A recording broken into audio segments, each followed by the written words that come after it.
I look at the clock and I look at the real boss, but I think we need to move on. Actually, who is the real boss here? There seem to be a lot of them. Can we have a this typical? I was going to say typical MSF, but this is actually DNDi. It's in the genes. You see, it gets in the DNA. So how much more do I have? Wow, 10 minutes. So why are these microphones empty? I'm going to open this up for questions from the audience. I know you're all thinking, damn it, where is this cocktail? But I need to have questions, and I would like to see more women at the microphone. I would like to see more women on stages in general, but I would certainly like to see... Oh dear. Well, it is one of my favorite men, Manika. Thank you. My name's Manika Balasegaram. I'm the Executive Director of the Access Campaign. I want to make a couple of comments, and I have a question. I mean, first of all, I think I would really want to know much more about how we can create a kind of new social compact for R&D, because I think this is really what is required. And I think we need to make R&D not just de-risked through public funding and not-for-profit funding, but actually attractive in its own right. We need to actually attract innovators to do R&D in socially useful areas, public health gaps and needs. And I think we also need to do this and reconcile, I think, this tension between access and innovation, which I believe is a false dichotomy. One of the things that has been mentioned by panelists is the issue of delinkage, but the real question is, how do we operationalize this? I also think that long-term sustainable funding for R&D priorities is a very important point. The DNDis of this world is going to be facing its big challenges in the next 10 years, bringing on new chemical entities. So how are we going to actually provide a sustainable funding mechanisms for such activities? And particularly for me also, how do we pull in the Global South to make a contribution to this? Because so much of the R&D that DNDi is doing is going to be for the Global South and for low middle income countries. And I think there's an issue of social justice that's at stake to ensure that they also start contributing to the R&D activities that organizations like DNDi does. And finally, I would also say I'm very happy to hear what Mr. de Blasio had to say, because I strongly support what he's called for. I think it's about making also better use of existing institutions like Unitaid in the Medicines Patent Pool. I think I would strongly call for the Medicines Patent Pool mandate to be expanded to areas like hepatitis C and tuberculosis, but also how we can think about better utilizing the MPP, because I think it has a real ability to be quite transformative in how we do R&D and how we open up R&D into much more kind of meaningful open collaborations to develop the kind of tools that we need. So quite a lot of questions and comments in there, but I'll be interested to get some feedback from a few of the panelists on that. Thank you, Manika. Very useful comments. I'm going to take the comments of the people at the microphones. I'm going to ask you to keep it brief, and then I'll give the panel a chance to respond, because I can already tell there's something in this for everyone. Could you introduce yourself? Yes. Hi, this is Jaideep Gokte from CIPLA. I think we had a very important comment which was made in passing on local production. And I can only say that currently CIPLA has 2 factories which have been acquired in Africa, one in Durban and one existing in Uganda for local production in the future for antimalarials and antiretrovirals.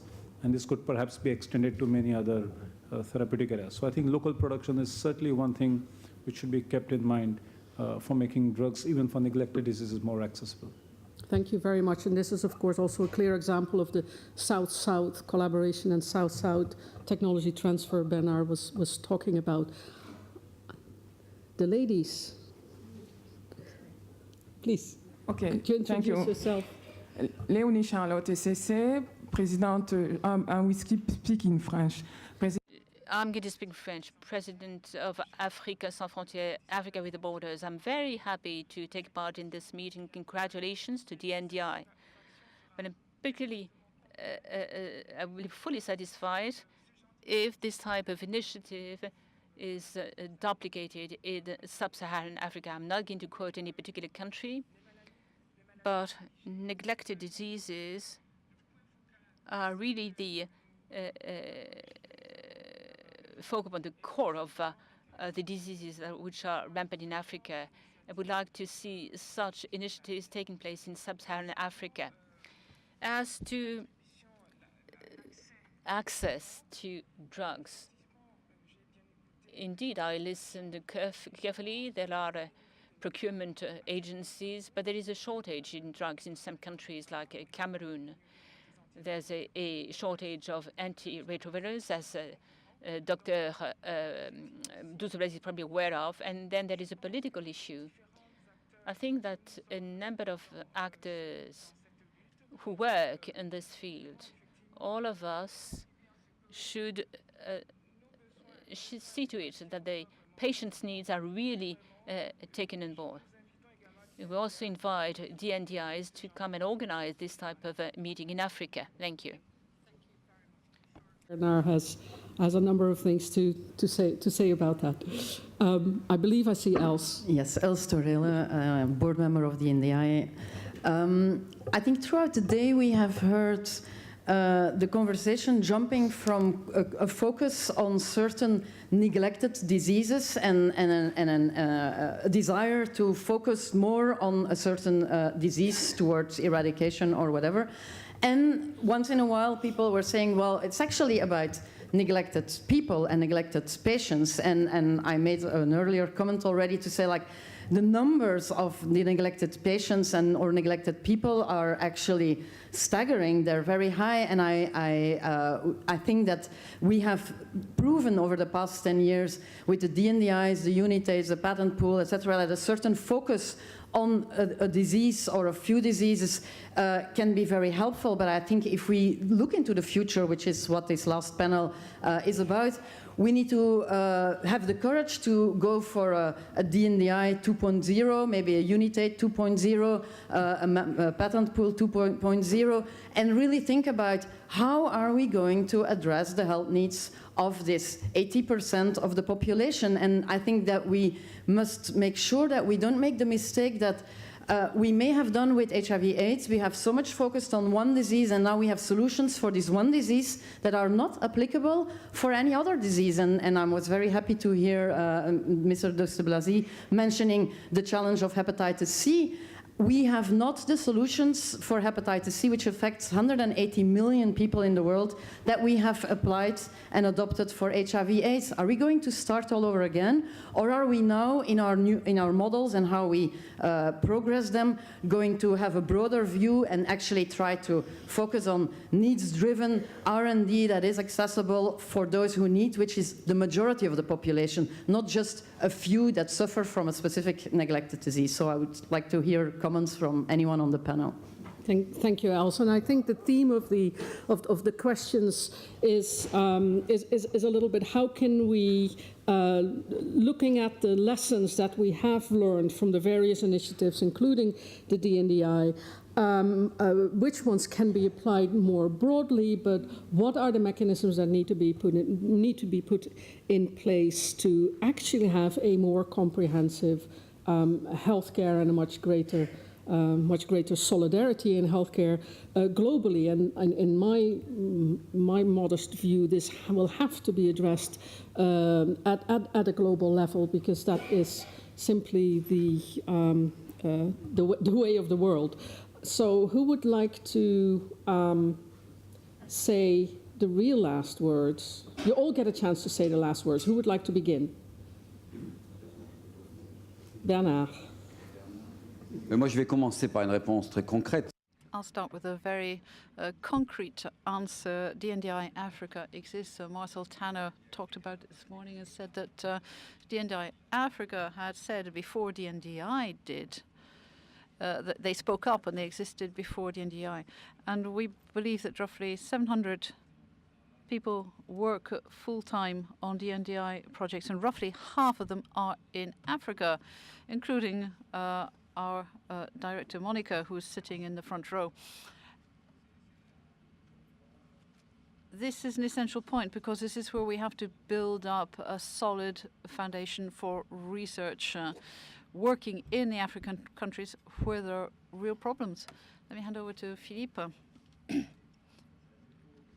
Let me answer to the questions which were asked on the sustainable and solidarity financing which is necessary for DNDi.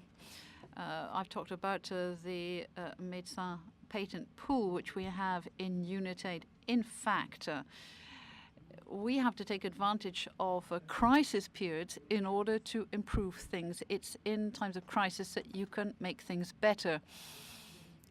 Solidarity is never as strong as in times of emergency, whatever kind, wars, whatever.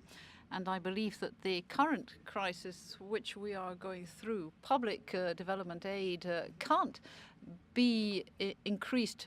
It should be, but it can't because the OECD countries are all in deficit. They have dismal, appalling deficits to deal with.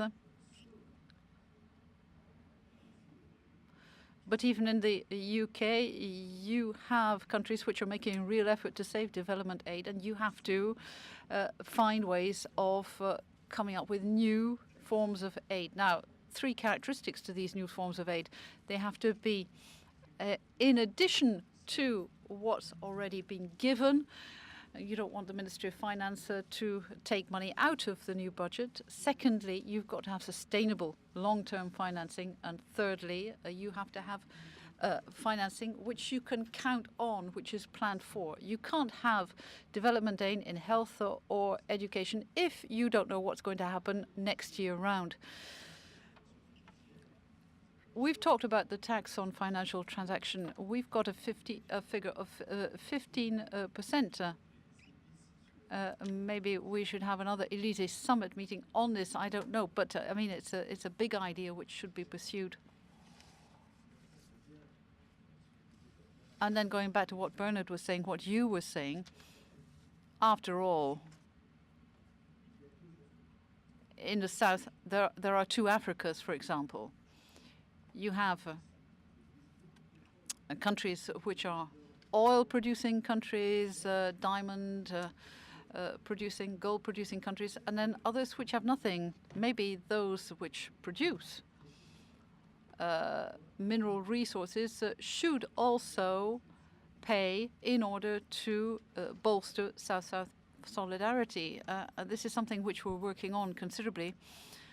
And I hope that in June we'll be able to announce the names of 4 African countries which should be announcing aid which they'll be providing on the basis of the mining industries.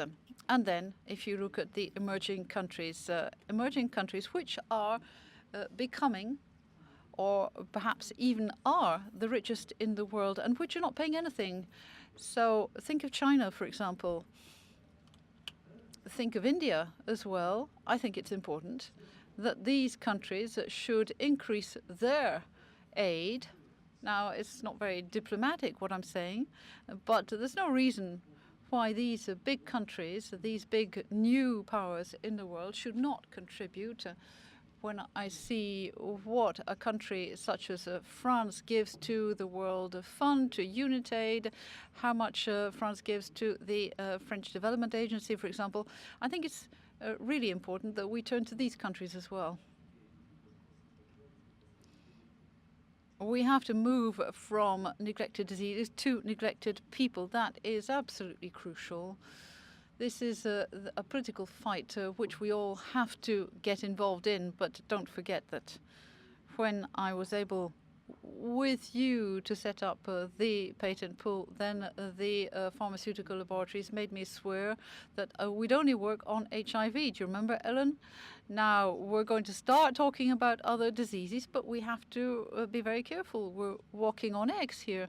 It's very, very complicated to expand the subject, but I think obviously our aim would be to move on to other subjects, hepatitis C, and of course here in the Pasteur Institute we can certainly hope that one day there will be a patent pool for hepatitis C drugs. I'm afraid we're going to have to close this session. I like very much the great ambitions, the great thinking, which as we know often starts in the unreal world, but the challenge is to make things real. That is, of course, what the DNDi has been doing for the last 10 years. So I was wondering, when are we going to sing happy birthday for them? We probably need a drink for that. But that is definitely going to happen tonight. So if you join me in thanking the panelists, I close this session and hand over to them.